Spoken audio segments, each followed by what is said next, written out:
एक बंजारा था। वह बैलों पर मेट मुल्तानी मिट्टी लाद कर दिल्ली की तरफ आ रहा था। रास्ते में कई गांवों से गुजरते समय उसकी बहुत सी मेट बिक गई। बैलों की पीठ पर लदे बोरे आधे तो खाली हो गए और आधे भरे रह गए। अब वे बैलों की पीठ पर टिके कैसे, क्योंकि भार एक तरफ हो गया। नौकरों ने पूछा कि क्या करें। बंजारा बोला, अरे सोचते क्या हो, बोरों के एक तरफ रेत बालू भर लो। यह राजस्थान की जमीन है, यहाँ रेत बहुत है। नौकरों ने वैसा ही किया।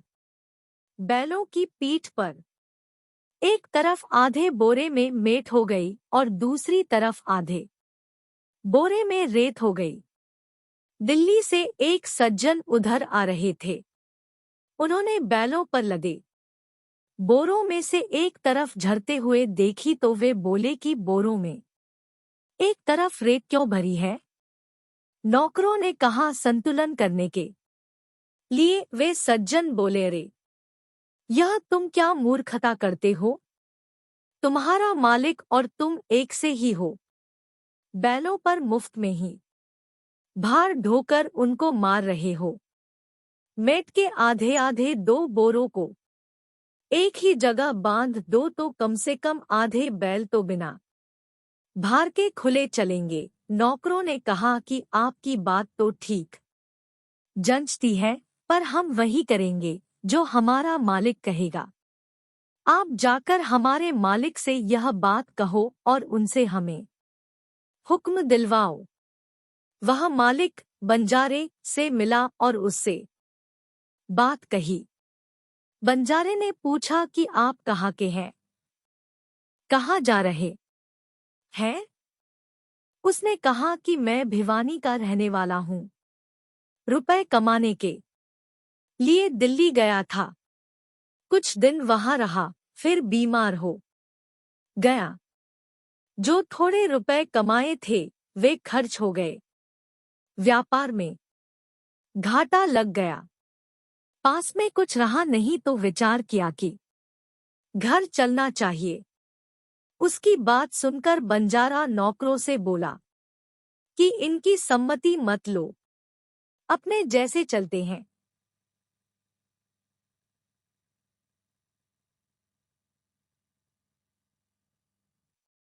वैसे ही चलो। इनकी बुद्धि तो अच्छी दिखती है, पर उसका नतीजा ठीक नहीं निकलता। अगर ठीक निकलता तो ये धनवान हो जाते। हमारी बुद्धि भले ही ठीक न दिखे, पर उसका नतीजा ठीक होता है। मैंने कभी अपने काम में घाटा नहीं खाया। बंजारा अपने बैलों को लेकर दिल्ली पहुंचा। वहां उसने जमीन खरीदकर मेट और रेत दोनों का अलग अलग ढेर लगा दिया और नौकरों से कहा कि बैलों को जंगल में ले जाओ और जहां चारा पानी हो वहां उनको रखो।